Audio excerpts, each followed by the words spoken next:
Right. ఇక మంచిర్యాల జిల్లా వ్యాప్తంగా కూడా అక్కడ యూరియా కష్టాలు ఏంటో తెలుసుకునే ప్రయత్నం చేద్దాం. మంచిర్యాల నుంచి మా కరెస్పాండెంట్ ఉమేష్ అందించడానికి సిద్ధంగా ఉన్నాడు.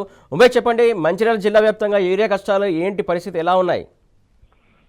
మంచిర్యాలతో పాటు కుమరం ఆసిఫాబాద్ జిల్లాలో కూడా రైతులను యూరియా కష్టాలు వెంటాడుతున్నాయి. ముఖ్యంగా మంచిర్యాల జిల్లాలోని పలు మండలాల్లో కూడా యూరియా కోసం రైతులు ఉదయం నుంచే కూడా బారులు తీరి క్యూ లైన్ లో గంటల తరబడి వేచి ఉండి యూరియా కోసం రోజుల తరబడి వాళ్ళంతా కూడా ఆ కష్టాలు పడుతున్నారని చెప్పవచ్చు. ప్రధానంగా మంత్రి వివేక్ ప్రాతినిధ్యం వహిస్తున్నటువంటి చెన్నూరు నియోజకవర్గంలో కూడా యూరియా కొరత పరిస్థితి చాలా తీవ్రంగా ఉండడంతో రైతులు కూడా అటు చెన్నూరు, కోటపల్లి, అలాగే మందమరి మండలాల్లో కూడా రైతులు కూడా తీవ్ర ఇబ్బందులు ఎదుర్కొంటున్నారు. ప్రధానంగా వైపు చెన్నూరు మండలంలో ఏదైతే మండల కేంద్రంలో కూడా ఇప్పటికే పలుసార్లు కూడా రైతులు వ్యవసాయ శాఖ అధికారుల తీరును నిరసిస్తూ వాళ్ళంతా కూడా ఎమ్మెల్యే క్యాంపు కార్యాలయం సమీపంలో పెద్ద ఎత్తున కూడా రాష్ట్రంలో చేపట్టారు. అయితే మొత్తంగా కూడా మంచిర్యాల జిల్లాలో అటు యూరియా కష్టాలు కూడా రైతులను ఇప్పటికి కూడా తీవ్ర ఇబ్బందులు పెడుతున్నాయని ప్రధానంగా చెప్పవచ్చు సురేష్. అలాగే అటు కొమరంభీం ఆసిఫాబాద్ జిల్లాలో కూడా పలు మండలాల్లో కూడా యూరియా కొరతతో రైతులు తీవ్ర ఇబ్బందులు పడుతున్నారు. మరోవైపు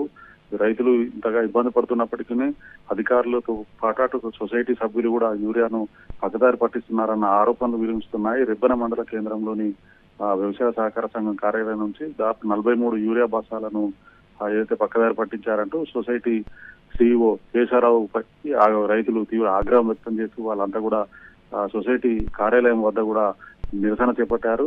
ప్రధానంగా ఏదైతే శేషారావుపై చర్యలు తీసుకోవాలంటూ కూడా వాళ్ళంతా కూడా డిమాండ్ చేయడం జరిగింది. ఇది ఇట్లా తీసుకుంటే మొత్తంగా కూడా అటు మంచిర్యాల జిల్లాతో పాటు కుమరంభీం ఆసిఫాబాద్ జిల్లాలో కూడా చాలా చోట్ల కూడా ఏదైతే యూరియా పక్కదారి పడుతుందని ప్రధానంగా రైతులు ఆరోపిస్తున్నారు. మరోవైపు అధికారులు కూడా చర్యలు తీసుకోవాలంటున్నారు. కానీ ఎక్కడ కూడా అధికారులు చర్యలు తీసుకున్న దాఖలాలు కనిపించడం లేదు. ఈ రోజు వరకు కూడా రైతులు కూడా ఏదైతే యూరియా కోసం పెద్ద ఎత్తున కూడా వాళ్ళంతా కూడా సొసైటీ కార్యాలయం ముందు అగ్రోజ్ రైతు సేవ అక్కడ అలాగే వ్యవసాయ మార్కెట్ కార్యాలయాల వద్ద కూడా వాళ్ళంతా కూడా గంటల తరబడి రోజుల తరబడి కూడా ఏదైతే వేచి చూసే పరిస్థితి నెలకొన్నది.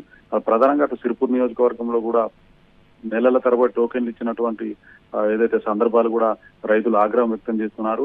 ఇప్పుడు దాదాపు ఆగస్టు నెలలో ఇచ్చినటువంటి టోకెన్లు ఇచ్చినప్పటికీ కూడా ఇప్పటికి కూడా తమకు యూరియా ఇవ్వలేదంటూ వాళ్ళంతా కూడా ప్రభుత్వం మీద తీవ్ర ఆగ్రహం వ్యక్తం చేస్తున్నారు. మొత్తంగా ఇటు మంచిర్యాల టోకెన్లు ఎన్ని టోకెన్లు ఇచ్చి ఉంటారు ఇప్పటి వరకు, ఎన్ని టోకెన్లు పెండింగ్ ఉంటాయి, ఒక టోకెన్ కి ఎన్ని బస్తాలు యూరియా ఇవ్వాలని చెప్పేసి అందులో మెన్షన్ చేశారు? ప్రధానంగా రైతులకు టోకెన్లకు సంబంధించి ఏదైతే ఒక టోకెన్ కు ఒకటే యూరియా బస్తా ఇస్తున్నారు.